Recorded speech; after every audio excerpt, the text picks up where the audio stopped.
HDD ಗರ್ವಭಂಗ ಹೇಳಿಕೆಗೆ CM ಗಂಭೀರವಾಗಿ ಆ ಹೇಳಿಕೆಯನ್ನ ತೆಗೆದುಕೊಂಡ್ರ ಅನ್ನೋದು ಪ್ರಶ್ನೆ. ದಳಪತಿಯ ಕೋಟೆ ಕಬ್ಜಾ ಮಾಡೋದಕ್ಕೆ ಸಿದ್ದರಾಮಯ್ಯನವರು ಮೆಗಾ ಪ್ಲಾನ್ ರೂಪಿಸಿಕೊಂಡಿದ್ದಾರಂತೆ. ಆಪರೇಷನ್ ಹಸ್ತದ ಜೊತೆಯಲ್ಲಿ ಹಾಸನದಲ್ಲಿ ಅಹಿಂದ ಸಮಾವೇಶಕ್ಕೆ ಸಜ್ಜಾಗಿದ್ದಾರೆ ಸಿಎಂ ಸಿದ್ದರಾಮಯ್ಯ. ಸಿಎಂ ಸೂಚನೆಯ ಹಿನ್ನೆಲೆ ಮೈಸೂರಿನಲ್ಲಿ ಬೆಂಬಲಿಗರು ಕೂಡ ಫುಲ್ ಆಕ್ಟಿವ್ ಆಗಿಬಿಟ್ಟಿದ್ದಾರೆ. ಸಿದ್ದರಾಮೋತ್ಸವ ಮಾದರಿಯಲ್ಲಿ ಜನ ಸೇರಿಸೋದಕ್ಕೆ ತಯಾರಿ ಆಗ್ತಾ ಇದೆಯಂತೆ. ದಳಪತಿ ಕೋಟೆಯಲ್ಲಿ ಆರ್ಭಟಿಸೋದಕ್ಕೆ ಸಿದ್ದರಾಮಯ್ಯನವರ ಟೀಮ್ ಫುಲ್ ರೆಡಿ ಆಗಿ ನಿಂತಿದೆ ಅನ್ನೋದರ ಡೀಟೇಲ್ ಸಿಗ್ತಾ ಇದೆ. HDD ಅವರ ಮಾತು ಬಹಳ ಗಂಭೀರವಾಗಿ ಸಿಎಂ ಸಿದ್ದರಾಮಯ್ಯನವರು ತೆಗೆದುಕೊಂಡು ಅಹಿಂದ ಸಮಾವೇಶವನ್ನ ದೊಡ್ಡ ಮಟ್ಟದಲ್ಲಿ ಮಾಡೋದಕ್ಕೆ ಪ್ಲಾನ್ ಆಗ್ತಾ ಇದೆ ತೆರೆಮರೆಯಲ್ಲಿ ಅಂತ. ಸಿಎಂ ಅವರ ಸೂಚನೆ ಮೇಲೆ ಆಲ್ರೆಡಿ ಈಗ ಅವರ ಬೆಂಬಲಿಗರು ಫುಲ್ ಆಕ್ಟಿವ್ ಆಗಿದ್ದಾರೆ. ಅದಕ್ಕೆ ಸಿದ್ಧತೆಗಳನ್ನ ಕೂಡ ಮಾಡ್ಕೊಳ್ತಿದ್ದಾರಂತೆ.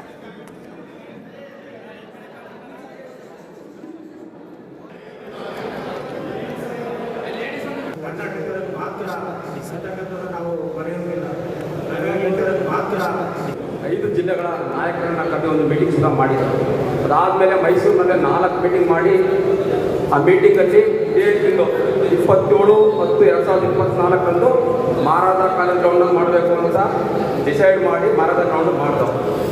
ಆನಂತರ ನಾವು ಸಂಘಟನೆಗಳೆಲ್ಲ ಮಾಡ್ತಾ ಇರೋದ್ರಿಂದ ನಾವು ಒಂದು ಬೆಂಬಲ ಬೇಕಂತೇಳಿ, ಕಾಂಗ್ರೆಸ್ ಪಕ್ಷದ ಬೆಂಬಲ ಬೇಕಂತೇಳಿ ಅಪ್ಪ ಮಗನ ವಿರುದ್ಧ ತಿರುಗಿ ಬಿದ್ದಿರುವ ಯತ್ನಾಳ್ ವಕ್ಫ್ ವಿರುದ್ಧ ಪ್ರತ್ಯೇಕ ಹೋರಾಟಕ್ಕಿಳಿದಿದ್ದಾರೆ. ಎಷ್ಟೇ ಎಚ್ಚರಿಕೆ ನೀಡಿದ್ರು ಡೋಂಟ್ ಕೇರ್ ಅನ್ನದ ಶಾಸಕ BY ವಿಜೇಂದ್ರಗೆ ತಿರುಗೇಟು ನೀಡಿದ್ದಾರೆ. ಏನ್ ಮಾತಾಡಿದ್ದಾರೆ, ಏನೆಲ್ಲ ಬೆಳವಣಿಗೆ ಆಗ್ತಾ ಇದೆ, ಆ ಕುರಿತ ಒಂದು ರಿಪೋರ್ಟ್ ಎಲ್ಲಿದೆ ನೋಡಿ.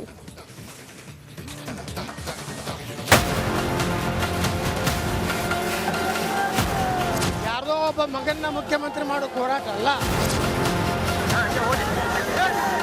ಹೋರಾಟ ಮಾಡೋದನ್ನು ಕೈ ಬಿಟ್ಟು ನಮ್ಮ ಜೊತೆಗೆ ಒಟ್ಟಾಗಿ ಸೇರಿ ಕೆಲಸ ಮಾಡಿ ಅಂತ ವಿಜಯೇಂದ್ರ ಅವರು ರಾಜ್ಯದ ಅಧ್ಯಕ್ಷರು ವಿನಂತಿ ಮಾಡಿಕೊಂಡು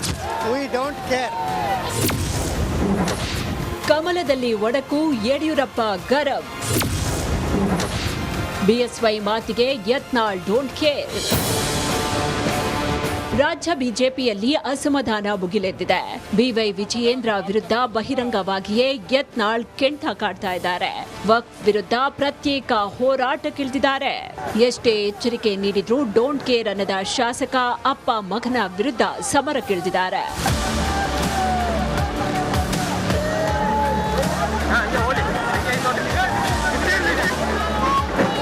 ಯತ್ನಾಳ್ ನಡೆ ವಿರುದ್ಧ ಗರಂ ಆಗಿರುವ BS ಯಡಿಯೂರಪ್ಪ ಕೆಂಡವಾಗಿದ್ದಾರೆ. ಪ್ರತ್ಯೇಕವಾಗಿ ಹೋರಾಟ ಮಾಡುವುದನ್ನ ಕೈಬಿಟ್ಟು ಪಕ್ಷದೊಂದಿಗೆ ಕೈ ಜೋಡಿಸುವಂತೆ BSY ಹೇಳಿದ್ರು. ಇವತ್ತು ಬಸವನಗೌಡ ಪಾಟೀಲ್, ಯತ್ನಾಳ್ ಇವರೆಲ್ಲರೂ ಸಹ ಹೋರಾಟ ಮಾಡೋದನ್ನು ಕೈ ಬಿಟ್ಟು ನಮ್ಮ ಜೊತೆಗೆ ಒಟ್ಟಾಗಿ ಸೇರಿ ಕೆಲಸ ಮಾಡಿ ಅಂತ ವಿಜಯೇಂದ್ರ ಅವರು ರಾಜ್ಯದ ಅಧ್ಯಕ್ಷರು ವಿನಂತಿ ಮಾಡಿಕೊಂಡು, ಆದರೂ ಸಹ ಅವರು ಸ್ವಪ್ರತಿಷ್ಠೆಯಿಂದ ಇದೆಲ್ಲ ಮಾಡ್ತಿರುವಂಥದ್ದು ಅವ್ರಿಗೆ ಶೋಭೆ ತರುವಂಥದ್ದಲ್ಲ. ಈಗಲಾದರೂ ಅವರು ಜಾಗೃತರಾಗಿ ಬಂದು ಎಲ್ಲರೂ ಒಟ್ಟಾಗಿ ಸೇರಿ ಪಕ್ಷವನ್ನು ಬಲಪಡಿಸೋದಕ್ಕೆ ಅವರೆಲ್ಲರೂ ಸಹಕಾರ ಕೊಡಬೇಕು ಅಂತ ನಾವು ವಿನಂತಿ. ಬರಲ್ಲ ಅಂತಿದ್ದಾರೆ ಸರ್ ಅವರು. ಇಲ್ಲ, ನಮ್ಮ ಡ್ಯೂಟಿ ನಾವು ಮಾಡ್ತೀವಪ್ಪ, ಉಳಿದಂಥದ್ದು ಅವ್ರಿಗೆ ಬಿಟ್ಟದ್ದು ಕೇಂದ್ರದ ನಾಯಕರಿಗೆ ಬಿಟ್ಟು. ಇತ್ತ ವಕ್ಫ್ ವಿರುದ್ಧ ಜಾಥಾ ಕೈಗೊಂಡಿರುವ ಯತ್ನಾಳ್ ಟೀಮ್ ಇವತ್ತು ಕಲಬುರಗಿಗೆ ಎಂಟ್ರಿ ಕೊಡ್ತು. ನಗರದ ಸರ್ದಾರ್ ವಲ್ಲಭಭಾಯ್ ಪಟೇಲ್ ವೃತ್ತದಿಂದ DC ಕಚೇರಿಗೆ ಬೃಹತ್ ಪ್ರತಿಭಟನಾ ಮೆರವಣಿಗೆ ನಡೆಸಿದ್ರು. ಈ ವೇಳೆ ಎಲ್ಲ ಅಪ್ಪ ಮಕ್ಕಳ ಮನವಿಗೆ ಡೋಂಟ್ ಕೇರ್ ಅಂದ್ರು. ಯಾರ್ದೋ ಒಬ್ಬ ಮಗನ್ನ ಮುಖ್ಯಮಂತ್ರಿ ಮಾಡೋಕೆ ಹೋರಾಟ ಅಲ್ಲ. ಯಾವುದೋ ಒಬ್ಬ ಮಗನ ರಾಜ್ಯಾಧ್ಯಕ್ಷ ಉಳಿಸಿದ್ರ ಸಲುವಾಗಿ ಹೋರಾಟ ಅಲ್ಲ. ಇಡೀ ಸಮಸ್ತ BJP ಕಾರ್ಯಕರ್ತರು ಹಿಂದೂಗಳು ನಮ್ಮ ಜೊತೆಗಿದ್ದಾರೆ. ಇದು ಜರ್ಮನ್ ಹಿಟ್ಲರ್ ಆಡಳಿತ ಇಲ್ಲ. ಇದು ಜನಪರ ಹೋರಾಟ, ಸ್ವಯಂ ಪ್ರೇರಣೆಯಿಂದ ಬರ್ತಾರೆ. ಸರ್, ಈಗ ತಮ್ಮ ಈ ಒಂದು ಹೋರಾಟದ ವಿರುದ್ಧ ರಾಜ್ಯ BJP ನಾಯಕರೇ ಆಕ್ರೋಶ ವ್ಯಕ್ತಪಡಿಸಿ ಶಿಸ್ತು ಕ್ರಮ ತೆಗೆದುಕೊಳ್ತೀವಿ ಅನ್ನುವಂಥದ್ದು ಒಂದಷ್ಟು ವಿಚಾರ. ಶಿಸ್ತು ಕ್ರಮಕ್ಕೆ ಇದು ಮಾಡ್ತೀವಿ ಕೋರ್ ಕಮಿಟಿಯಲ್ಲಿ.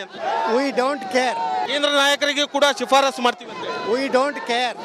ಇಷ್ಟಕ್ಕೆ ಸುಮ್ಮನಾಗದ ಯತ್ನಾಳ್ ಯಡಿಯೂರಪ್ಪ ವಿರುದ್ಧ ಆಕ್ರೋಶ ಹೊರಹಾಕಿದ್ರು. ನಾವು ವಕ್ಫ್ ವಿರುದ್ಧ ಜಾಗೃತಿಗಾಗಿ ಹೋರಾಟ ಮಾಡ್ತಿದ್ದೇವೆ ಹೊರತು ಯಾವುದೇ ರಾಜಕೀಯ ಲಾಭಕ್ಕಾಗಿ ಅಲ್ಲ ಅಂತ ಅಂದ್ರು. ಎಷ್ಟೋ ಮಠಾಧೀಶರಿಗೆ ತಮ್ಮ ಮಠದ್ದೇ ಉತ್ತಾರ ತಗೊಂಡಿಲ್ಲ ಅವರು. ಈಗ ಹೋಗಿ ತೆಗಿಲಕತ್ತಾರ ವಕಫ್ ಆಗ್ಯಾವ ನಮ್ಮ ಬಿಜಾಪುರನಾಗ. ಅದಕ್ಕೆ ಜನಜಾಗೃತಿ ಮಾಡ್ಲಕತ್ತೀವಿ ಹೊರತು ಯಾವುದೇ ರಾಜಕೀಯ ಲಾಭಕ್ಕಾಗಿ ಅಲ್ಲ, ಯಾವುದೋ ಕುಟುಂಬವನ್ನು ಮುಗಿಸ್ಲಿಕ್ಕೆ ನಾವು ಮಾಡ್ತಾ ಇದ್ದೀವಿ. ಮತ್ತು ಯಡಿಯೂರಪ್ಪನ ಸ್ವಹಿತ ಶಕ್ತಿಗೆ ಮಾಡಿದ್ರಲ್ರಿ ಅವ್ರ ಮಗನ ಮುಖ್ಯಮಂತ್ರಿ ಮಾಡಿರ್ತಕ್ಕ. ಹೌದು, ಯಾರ ಎಚ್ಚರಿಕೆಗೂ ಕ್ಯಾರೆ ಅನ್ನದ ಯತ್ನಾಳ್ ಟೀಮ್ ವಕ್ಫ್ ವಿರುದ್ಧ ರಣಕಹಳೆ ಮೊಳಗಿಸಿದ್ದಾರೆ. ಸದ್ಯ ರಾಜ್ಯ ಬಿಜೆಪಿ ಒಡೆದ ಮನೆಯಾಗಿದ್ದು, ಪಕ್ಷದ ಏಳಿಗೆಗೆ ಯತ್ನಾಳ್ ವಿರುದ್ಧ ಹೈಕಮಾಂಡ್ ಕ್ರಮ ಕೈಗೊಳ್ಳುತ್ತಾ ಕಾದ್ ನೋಡಬೇಕಾಗಿದೆ. ಓಂ ಪ್ರಕಾಶ್ ಮುನ್ನೂರ್, ರಿಪಬ್ಲಿಕ್ ಕನ್ನಡ, ಕಲಬುರಗಿ.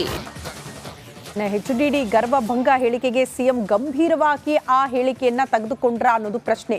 ದಳಪತಿಯ ಕೋಟೆ ಕಬ್ಜಾ ಮಾಡೋದಕ್ಕೆ ಸಿದ್ದರಾಮಯ್ಯನವರು ಮೆಗಾ ಪ್ಲಾನ್ ರೂಪಿಸಿಕೊಂಡಿದ್ದಾರಂತೆ. ಆಪರೇಷನ್ ಹಸ್ತದ ಜೊತೆಯಲ್ಲಿ ಹಾಸನದಲ್ಲಿ ಅಹಿಂದ ಸಮಾವೇಶಕ್ಕೆ ಸಜ್ಜಾಗಿದ್ದಾರೆ ಸಿಎಂ ಸಿದ್ದರಾಮಯ್ಯ. ಸಿಎಂ ಸೂಚನೆಯ ಹಿನ್ನೆಲೆ ಮೈಸೂರಿನಲ್ಲಿ ಬೆಂಬಲಿಗರು ಕೂಡ ಫುಲ್ ಆಕ್ಟಿವ್ ಆಗಿಬಿಟ್ಟಿದ್ದಾರೆ. ಸಿದ್ದರಾಮೋತ್ಸವ ಮಾದರಿಯಲ್ಲಿ ಜನ ಸೇರಿಸೋದಕ್ಕೆ ತಯಾರಿ ಆಗ್ತಾ ಇದೆಯಂತೆ. ದಳಪತಿ ಕೋಟೆಯಲ್ಲಿ ಆರ್ಭಟಿಸೋದಕ್ಕೆ ಸಿದ್ದರಾಮಯ್ಯನವರ ಟೀಮ್ ಫುಲ್ ರೆಡಿ ಆಗಿ ನಿಂತಿದೆ ಅನ್ನೋದರ ಡೀಟೇಲ್ ಸಿಗ್ತಾ ಇದೆ. HDD ಅವರ ಮಾತು ಬಹಳ ಗಂಭೀರವಾಗಿ ಸಿಎಂ ಸಿದ್ದರಾಮಯ್ಯನವರು ತೆಗೆದುಕೊಂಡು ಅಹಿಂದ ಸಮಾವೇಶವನ್ನ ದೊಡ್ಡ ಮಟ್ಟದಲ್ಲಿ ಮಾಡೋದಕ್ಕೆ ಪ್ಲಾನ್ ಆಗ್ತಾ ಇದೆ ತೆರೆಮರೆಯಲ್ಲಿ ಅಂತ. ಸಿಎಂ ಅವರ ಸೂಚನೆ ಮೇಲೆ ಆಲ್ರೆಡಿ ಈಗ ಅವರ ಬೆಂಬಲಿಗರು ಫುಲ್ ಆಕ್ಟಿವ್ ಆಗಿದ್ದಾರೆ. ಅದಕ್ಕೆ ಸಿದ್ಧತೆಗಳನ್ನ ಕೂಡ ಮಾಡ್ಕೊಳ್ತಿದ್ದಾರಂತೆ.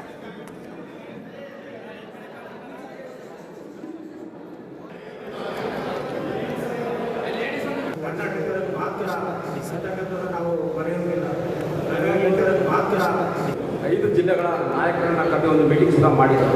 ಅದಾದಮೇಲೆ ಮೈಸೂರಿನಲ್ಲಿ 4 ಮೀಟಿಂಗ್ ಮಾಡಿ ಆ ಮೀಟಿಂಗಲ್ಲಿ ಇದೇ ತಿಂಗಳು 27/10/2024 ಮಾರಾದ ಕಾಲೇಜ್ ಗ್ರೌಂಡಲ್ಲಿ ಮಾಡಬೇಕು ಅಂತ ಡಿಸೈಡ್ ಮಾಡಿ ಮಾರಾದ ಗ್ರೌಂಡ್ ಮಾಡಿದೆವು. ಆನಂತರ ನಾವು ಸಂಘಟನೆಗಳೆಲ್ಲ ಮಾಡ್ತಾ ಇರೋದ್ರಿಂದ ನಾವು ಒಂದು ಬೆಂಬಲ ಬೇಕಂತೇಳಿ, ಕಾಂಗ್ರೆಸ್ ಪಕ್ಷದ ಬೆಂಬಲ ಬೇಕಂತೇಳಿ ಅಪ್ಪ ಮಗನ ವಿರುದ್ಧ ತಿರುಗಿ ಬಿದ್ದಿರುವ ಯತ್ನಾಳ್ ವಕ್ಫ್ ವಿರುದ್ಧ ಪ್ರತ್ಯೇಕ ಹೋರಾಟಕ್ಕಿಳಿದಿದ್ದಾರೆ. ಎಷ್ಟೇ ಎಚ್ಚರಿಕೆ ನೀಡಿದ್ರು ಡೋಂಟ್ ಕೇರ್ ಅನ್ನದ ಶಾಸಕ BY ವಿಜೇಂದ್ರಗೆ ತಿರುಗೇಟು ನೀಡಿದ್ದಾರೆ. ಏನ್ ಮಾತಾಡಿದ್ದಾರೆ, ಏನೆಲ್ಲ ಬೆಳವಣಿಗೆ ಆಗ್ತಾ ಇದೆ, ಆ ಕುರಿತ ಒಂದು ರಿಪೋರ್ಟ್ ಎಲ್ಲಿದೆ ನೋಡಿ.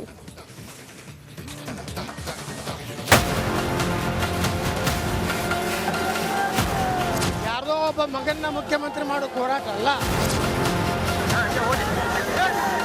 ಹೋರಾಟ ಮಾಡೋದನ್ನು ಕೈ ಬಿಟ್ಟು ನಮ್ಮ ಜೊತೆಗೆ ಒಟ್ಟಾಗಿ ಸೇರಿ ಕೆಲಸ ಮಾಡಿ ಅಂತ ವಿಜಯೇಂದ್ರ ಅವರು ರಾಜ್ಯದ ಅಧ್ಯಕ್ಷರಿಗೆ ವಿನಂತಿ ಮಾಡಿಕೊಂಡು ವಿ ಡೋಂಟ್ ಕೇರ್. ಕಮಲದಲ್ಲಿ ಒಡಕು, ಯಡಿಯೂರಪ್ಪ ಗರಂ. BSY ಮಾತಿಗೆ ಯತ್ನಾಳ್ ಡೋಂಟ್ ಕೇರ್. ರಾಜ್ಯ ಬಿಜೆಪಿಯಲ್ಲಿ ಅಸಮಾಧಾನ ಭುಗಿಲೆದ್ದಿದೆ. BY ವಿಜಯೇಂದ್ರ ವಿರುದ್ಧ ಬಹಿರಂಗವಾಗಿಯೇ ಯತ್ನಾಳ್ ಕೆಂಟ ಕಾಡ್ತಾ ಇದ್ದಾರೆ. ವಕ್ಫ್ ವಿರುದ್ಧ ಪ್ರತ್ಯೇಕ ಹೋರಾಟಕ್ಕಿಳಿದಿದ್ದಾರೆ. ಎಷ್ಟೇ ಎಚ್ಚರಿಕೆ ನೀಡಿದ್ರೂ ಡೋಂಟ್ ಕೇರ್ ಅನ್ನದ ಶಾಸಕ ಅಪ್ಪ ಮಗನ ವಿರುದ್ಧ ಸಮರಕ್ಕಿಳಿದಿದ್ದಾರೆ.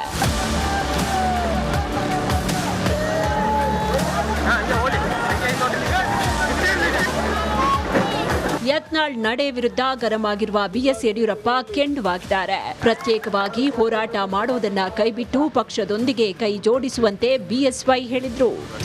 ಇವತ್ತು ಬಸವನಗೌಡ ಪಾಟೀಲ್, ಯತ್ನಾಳ್ ಇವರೆಲ್ಲರೂ ಸಹ ಹೋರಾಟ ಮಾಡೋದನ್ನು ಕೈ ಬಿಟ್ಟು ನಮ್ಮ ಜೊತೆಗೆ ಒಟ್ಟಾಗಿ ಸೇರಿ ಕೆಲಸ ಮಾಡಿ ಅಂತ ವಿಜಯೇಂದ್ರ ಅವರು ರಾಜ್ಯದ ಅಧ್ಯಕ್ಷರಿಗೆ ವಿನಂತಿ ಮಾಡಿಕೊಂಡು, ಆದರೂ ಸಹ ಅವರು ಸ್ವಪ್ರತಿಷ್ಠೆಯಿಂದ ಇದೆಲ್ಲ ಮಾಡ್ತಿರುವಂಥದ್ದು ಅವ್ರಿಗೆ ಶೋಭೆ ತರುವಂಥದ್ದಲ್ಲ. ಈಗಲಾದರೂ ಅವರು ಜಾಗೃತರಾಗಿ ಬಂದು ಎಲ್ಲರೂ ಒಟ್ಟಾಗಿ ಸೇರಿ ಪಕ್ಷವನ್ನು ಬಲಪಡಿಸೋದಕ್ಕೆ ಅವರೆಲ್ಲರೂ ಸಹಕಾರ ಕೊಡಬೇಕು ಅಂತ ನಾವು ವಿನಂತಿ. ಬರಲ್ಲ ಅಂತಿದ್ದಾರೆ ಸರ್ ಅವರು. ಇಲ್ಲ, ನಮ್ಮ ಡ್ಯೂಟಿ ನಾವು ಮಾಡ್ತೀವಪ್ಪ, ಉಳಿದಂಥದ್ದು ಅವ್ರಿಗೆ ಬಿಟ್ಟದ್ದು, ಕೇಂದ್ರದ ನಾಯಕರಿಗೆ ಬಿಟ್ಟು. ಇತ್ತ ವಕ್ಫ್ ವಿರುದ್ಧ ಜಾಥಾ ಕೈಗೊಂಡಿರುವ ಯತ್ನಾಳ್ ಟೀಮ್ ಇವತ್ತು ಕಲಬುರಗಿಗೆ ಎಂಟ್ರಿ ಕೊಡ್ತು. ನಗರದ ಸರ್ದಾರ್ ವಲ್ಲಭಭಾಯ್ ಪಟೇಲ್ ವೃತ್ತದಿಂದ DC ಕಚೇರಿಗೆ ಬೃಹತ್ ಪ್ರತಿಭಟನಾ ಮೆರವಣಿಗೆ ನಡೆಸಿದ್ರು. ಈ ವೇಳೆ ಎಲ್ಲ ಅಪ್ಪ ಮಕ್ಕಳ ಮನವಿಗೆ ಡೋಂಟ್ ಕೇರ್ ಅಂದ್ರು. ಯಾರ್ದೋ ಒಬ್ಬ ಮಗನ್ನ ಮುಖ್ಯಮಂತ್ರಿ ಮಾಡೋಕೆ ಹೋರಾಟ ಅಲ್ಲ. ಯಾವುದೋ ಒಬ್ಬ ಮಗನ ರಾಜ್ಯಾಧ್ಯಕ್ಷ ಉಳಿಸಿದ್ರ ಸಲುವಾಗಿ ಹೋರಾಟ ಅಲ್ಲ. ಇಡೀ ಸಮಸ್ತ BJP ಕಾರ್ಯಕರ್ತರು ಹಿಂದೂಗಳು ನಮ್ಮ ಜೊತೆಗಿದ್ದಾರೆ. ಇದು ಜರ್ಮನ್ ಹಿಟ್ಲರ್ ಆಡಳಿತ ಇಲ್ಲ. ಇದು ಜನಪರ ಹೋರಾಟ, ಸ್ವಯಂ ಪ್ರೇರಣೆಯಿಂದ ಬರ್ತಾರೆ. ಸರ್, ಈಗ ತಮ್ಮ ಈ ಒಂದು ಹೋರಾಟದ ವಿರುದ್ಧ ರಾಜ್ಯ ಬಿಜೆಪಿ ನಾಯಕರೇ ಆಕ್ರೋಶ ವ್ಯಕ್ತಪಡಿಸಿ ಶಿಸ್ತು ಕ್ರಮ ತೆಗೆದುಕೊಳ್ತೀವಿ ಅನ್ನುವಂಥದ್ದು ಒಂದಷ್ಟು ವಿಚಾರ. ಶಿಸ್ತು ಕ್ರಮಕ್ಕೆ ಇದು ಮಾಡ್ತೀವಿ ಕೋರ್ ಕಮಿಟಿಯಲ್ಲಿ.